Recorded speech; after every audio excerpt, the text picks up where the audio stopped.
अस्सलाम वालेकुम नाज़रीन, आज सुप्रीम कोर्ट में एक ही वक्त में इंतखाबात करवाने के हवाले से बड़े अहम केस की समाअत हुई है। पहले ये कहा जा रहा था कि सिर्फ इस बात को सुना जाएगा कि एक ही वक्त में इंतखाबात होने चाहिए, 2100 रुपये जारी किए नहीं किए, ये उस बात को नहीं सुना जाएगा। और शायद ये भी कहा जा रहा था कि एक बुरी खबर है उन लोगों के लिए कि तौहीन अदालत की कार्रवाई होनी चाहिए, क्योंकि वफाक की तरफ से फ़ंड जारी नहीं किए गए, हुक्म अदूली की गई है अदालत की। अब उसके बाद क्या होगा, आज अदालत ने दोबारा मुज़ाकरात के लिए टाइम दिया है। और बिला ताख़ीर मैं आपसे बता दूं, मेरे साथ सीनियर सहाफ़ी हैं इमरान वसीम, सुप्रीम कोर्ट को देखते हैं बड़े अरसे से, इनका तजिया, इनकी राय आप सुनते हैं। आज हम भी इनके साथ मौजूद हैं। सर ये बताइएगा, आपको देखते रहते हैं, अच्छा आप एनालिसिस करते हैं, 92 पे भी करते हैं, आपका अपना भी माशाल्लाह अच्छा सोशल मीडिया है। अब ये बताइएगा कि अब सुप्रीम कोर्ट क्या चाह रही है कि मुज़ाकरात के ज़रिए मामला हल हो। आपने भी खबर दी कि वो उन लोगों के लिए बुरी खबर है कि तौहीन अदालत लगाए, आर्टिकल 6 लगाए, नाअहल करे, ऐसा होगा?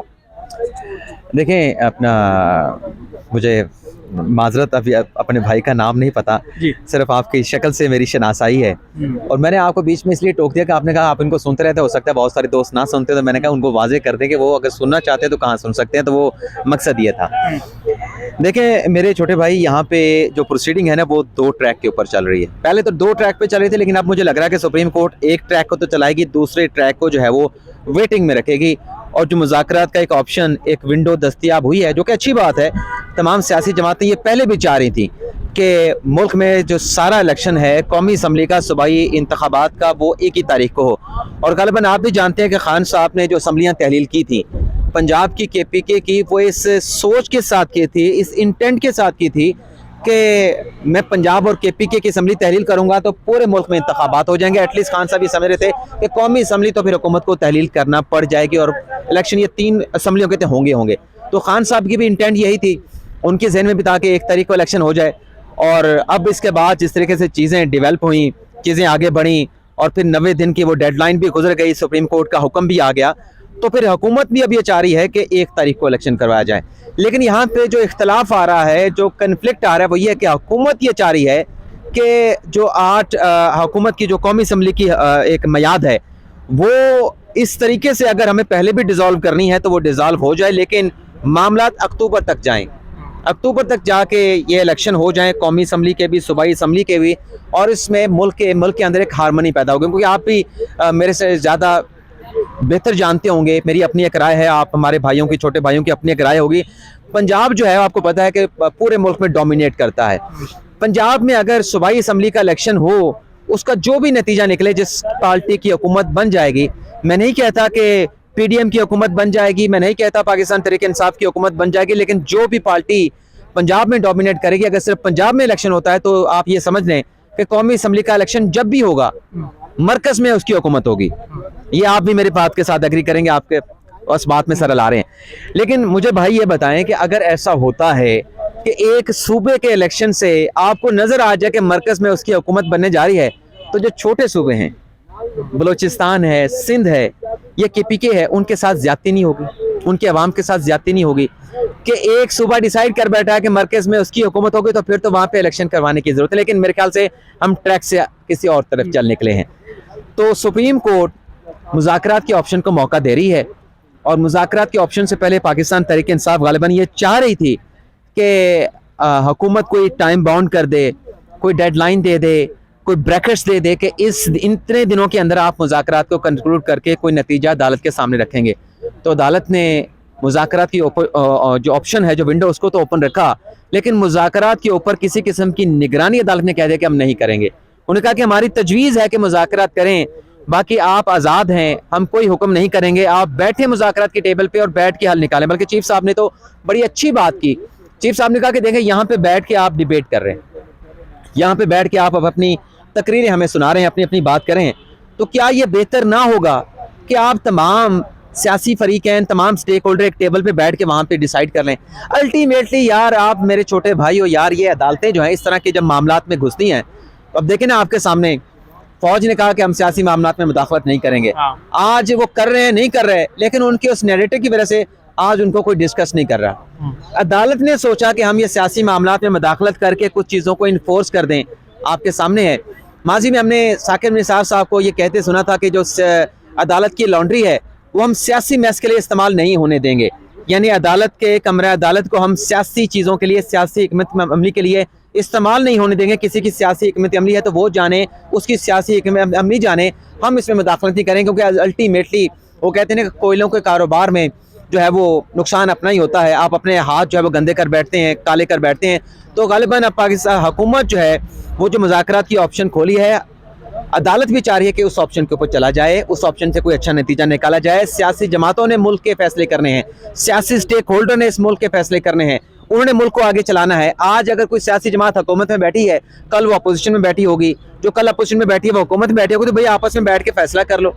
तो हुकूमत, मेरे ख्याल में अदालत इसी ऑप्शन के ऊपर जा रही है। अभी जो 14 मई वाला फैसला वो अदालत ने कह दिया है कि हमारा वो फैसला मौजूद है, वो जैसा है अपनी जगह पर रहेगा, लेकिन फिलहाल आप मुज़ाकरात के ऊपर एम्फसाइज करें। दो अहम चीज़ें मैंने आपसे पूछना है। पहले तो ये बताएं कि ये जो मुज़ाकरात का डोर खोल दी है अदालत ने, आप समझते हैं कि हुकूमत और अपोजिशन में मुज़ाकरात हो जाएंगे और कोई एक डेट पे इत्तफाक हो जाएगा?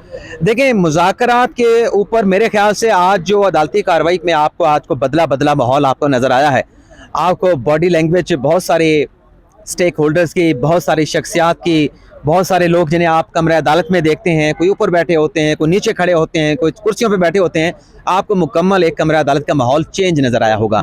और आज जो आप जिक्र कर रहे थे कि कुछ लोगों की ख्वाहिश थी, मेरा हवाला भी आपने दिया, तो मैंने वो हवाला इसलिए दिया था कि आज की अदालती कार्रवाई सिर्फ एक तारीख पर इलेक्शन कराने के हवाले से थी। लेकिन जाहिर सी बात है कि जिन लोगों को मालूम नहीं होता कि अदालती कार्रवाई कैसे चलेगी, अदालती कार्रवाई में होता क्या है, कौन सा केस लगा है, कौन सा केस नहीं लगा, वो अपनी ख्वाहिशात को आगे बढ़ा के हाल में वो कह रहे थे कि आज प्राइम मिनिस्टर को नोटिस हो जाएगा, फैसला कौन कार्रवाई है, देखें जी ये हो जाएगा, फलां हो जाएगा, शारा दस्तूर पर रेड अलर्ट हो गया, शारा दस्तूर के ऊपर हाईलाइट हो गया। ये सारी चीज़ें, ये मेरे ख्याल से वो लोगों की और भी बहुत सारी ज़रूरतें होती हैं, चीज़ आप भी समझते हैं। लेकिन बहरहाल जो मुज़ाकरात का नतीजा निकले ना निकले, मेरे ख्याल से सबसे बेहतर रास्ता यही है, सबसे बेहतर रास्ता ये है, इसी में ही तमाम लोगों की फेस सेविंग है। अगर आप चलें कि इससे मुज़ाकरात से नतीजा नहीं निकलता, मुझे नहीं पता कि आपकी वीडियो का कितना टाइम हो गया है, लेकिन मुझे पता कि 8 मिनट से आप ऊपर जाएंगे, लेकिन मुज़ाकरात का नतीजा ना निकला, अल्टीमेटली नुकसान किसका होना है? मैं आपको बता रहा हूँ कि मुज़ाकरात के ऊपर नुकसान किसी का नहीं होगा, इस मुल्क का होगा, मुल्की इदारों का होगा, सियासी क़यादत का होगा। यार ये मुल्क के फैसले के लिए क्या चाहते हैं, मुल्क को चलाने के लिए कहते हैं कि हमें आप इक़्तिदार में ला के बिठा दें, अपोजिशन से उठाएं, हमें वज़ीर आज़म की कुर्सी पे बिठा दें, हमें वज़रा की कुर्सी पे बिठा दें। और यार ये फैसले तो आप बैठ के कर नहीं सकते, मुल्क की तकदीर के फैसले आप क्या करेंगे? ये सवाल है कि नहीं है?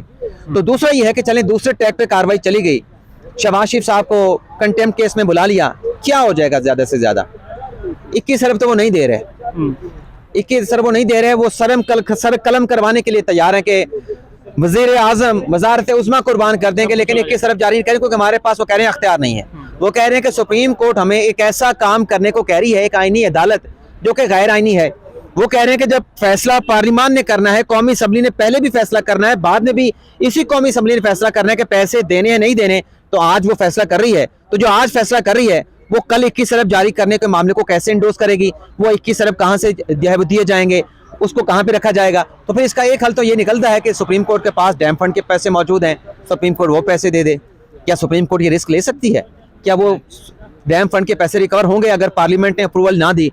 या मलिक रियाज के जो 460 अरब अपना सुप्रीम कोर्ट रिसीव करी है, उसमें से अगर एक चंक 21 अरब का दे दिया हुकूमत ने, कौमी असम्बली ने फिर करारदाद पास कर दी कि हम तो ये पैसे नहीं देंगे, सुप्रीम कोर्ट जाने, बैरियर टाउन जाने, तो फिर उसका जिम्मेदार कौन होगा? ये सारी पॉसिबिलिटीज है ना। तो चलें वज़ीर आज़म को हटा देते हैं जी, कन्विक्शन हो जाती है कंटेम्प्ट में, नया वज़ीर आज़म आ जाता है, फिर क्या होगा? उसको भी लटका देगी सुप्रीम कोर्ट। क्या सुप्रीम कोर्ट इस नहज तक जाएगी? सुप्रीम कोर्ट भी बड़े तहम्मुल के साथ चल रही है, लेकिन कुछ लोग उसे प्रवोक करने की कोशिश करें, मेरे ख्याल से वो तमाम लोग नाकाम हो गए। और उसमें एक और बात भी है, पैसे जारी भी हो जाएं, हुकूमत ने फैसला भी कर लिया है, कौमी असम्बली ने भी फैसला कर लिया, चलें आप कर लेंगे एक पॉइंट ऑफ टाइम के ऊपर, आज का ये फैसला है, आगे चल के इस फैसले को चेंज कर लेंगे, लेकिन जिन्होंने सिक्योरिटी देनी है वो सिक्योरिटी देंगे तो इलेक्शन होंगे ना। वो अपना मौक़िफ़ DGSPR के ज़रिए भी सामने रख चुके हैं, वो सुप्रीम कोर्ट को यहाँ पे आके भी बता चुके हैं, वो इलेक्शन कमीशन को उनके ऑफिस में जाके बता चुके हैं, और आर्मी चीफ खुद भी स्टेटमेंट दे चुके हैं कौमी असम्बली में भी। और ईद के मौके के ऊपर जो बॉर्डर के एरियाज़ का उन्होंने वहाँ पर जाकर ट्रिप किया, जो दौरा किया, उसमें उन्होंने क्या कहा? एक जुमला बड़ा सिग्निफिकेंट था, उन्होंने कहा जी हमारे लिए जो सरहदी इलाके हैं उनकी हिफाजत सबसे ज़्यादा मुकद्दम है, सबसे ज़्यादा मुकद्दस है। तो इसको डीकोड करें तो इसका निकलता क्या है, खबर क्या निकलती है? हम तो बातों के अंदर से खबर निकालते हैं ना, जो कह दिया। बस अच्छा, यहाँ पे अलमिया एक और है, हमारे जो पीटीआई के दोस्त हैं ना, वो हमें नाकद तो कहते हैं, और ठीक है चले अच्छी बात है, हमें नाकद कह लेते हैं, लेकिन हम खबरों के अंदर से खबरें निकाल के देते हैं और तलख खबरें देते हैं, हकीकत पे बेस खबरें देते हैं, लेकिन क्योंकि उनके दिल को नहीं भारी होती, उनकी मर्जी की नहीं होती, अल्टीमेटली हो वही रहा होता है। अच्छा, अब ये देखें 14 अप्रैल, जब 4 अप्रैल का फैसला आया, यहाँ पे हमारे कुछ साथी कह रहे थे इमरान भाई तबीयत ठीक है आपकी, हैं परेशान तो नहीं है? मैंने उनसे कहा था भाई अभी तो पार्टी शुरू हुई है, तो पार्टी अभी चल रही है ना, 14 मई को इलेक्शन होता हुआ आपको नजर आ रहा है?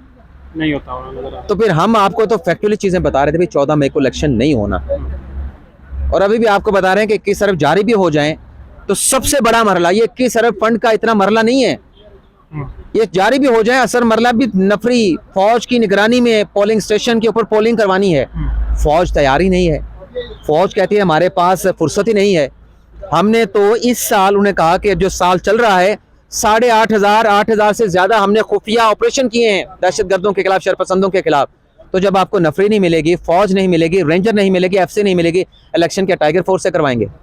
अच्छा वसीम भाई से, आज की तो कार्रवाई हो गई, कल क्या होगा ये बड़ा अहम सवाल है और मुद्दा है कि वसीम भाई ने अपनी बातों में कहा कि आज सिर्फ एक पॉइंट पे समात हुई है कि एक वक्त में इंतखाबात होने हैं, उसकी एक शहरी की भी पटिशन है, लेकिन जो 27 अरब रुपए जारी करना था वो आज 27 तारीख तक ही, 21 अरब रुपए जारी करने थे और 27 तारीख तक का वक्त था। वो केस कल वसीम भाई सुना जा सकता है, और अदालत ने चूंकि टाइम फ्रेम आखिरी वक्त में कहा कि हम टाइम फ्रेम नहीं दे रहे मुज़ाकरात के लिए, और कल शायद ये केस टेकअप, और कल कोई बड़ा दिन हो सकता है, बड़ी कोई आ सकती है अदालत से खबर। पॉसिबिलिटीज तो हर वक्त रहती है ना, मुमकिनात तो हर वक्त रहती हैं कि वो जो दूसरा केस है फंड जारी करने वाला वो कल टेकअप कर लिया जाए, स्पीकर का लेटर भी आ चुका है, लेकिन मुझे उसमें से पूरी अदालती कार्रवाई से ना हम चीज़ों को पिक करते हैं, उसमें से हम निकालते हैं भी हमें क्या खबर मिलती है। पॉसिबिलिटी है कल हो सकता है, पीर के दिन भी हो सकती है, लेकिन मुझे इसमें एक और चीज़ में नजर आती है, जो अदालत ने ये कहा कि मुज़ाकरात की टेबल पे बैठे हैं, कोई नतीजा निकालें, बातचीत करें, कोई सोल्यूशन लेके आएँ, कोई इत्तफाक़ राय पैदा करें, और अगर इत्तफाक़ राय पैदा हो जाता है तो फाबिहा वेल एंड गुड, नहीं तो फिर जैसा है वैसा तो है, हमारा फैसला तो मौजूद है। तो मेरे ख्याल में मुझे ऐसा लगता है कि सुप्रीम कोर्ट मुज़ाकरात को वक्त देना चाहती है। मेरे ख्याल से वो अभी ऑप्शन, मेरे ख्याल से वो पॉसिबिलिटी तो है शायद लग जाए, लेकिन मुझे लगता नहीं है कि वो लगेगा। ज़्यादा पॉसिबिलिटी ना लगने की लग रही है, लेकिन 1% भी चांस हो बारिश का तो वो 1% भी बाज़ औक़ात जो है 90% पे ज़्यादा हैवी हो जाता है। Thank you so much Wasim, Imran Wasim हमारे साथ मौजूद थे, और हमने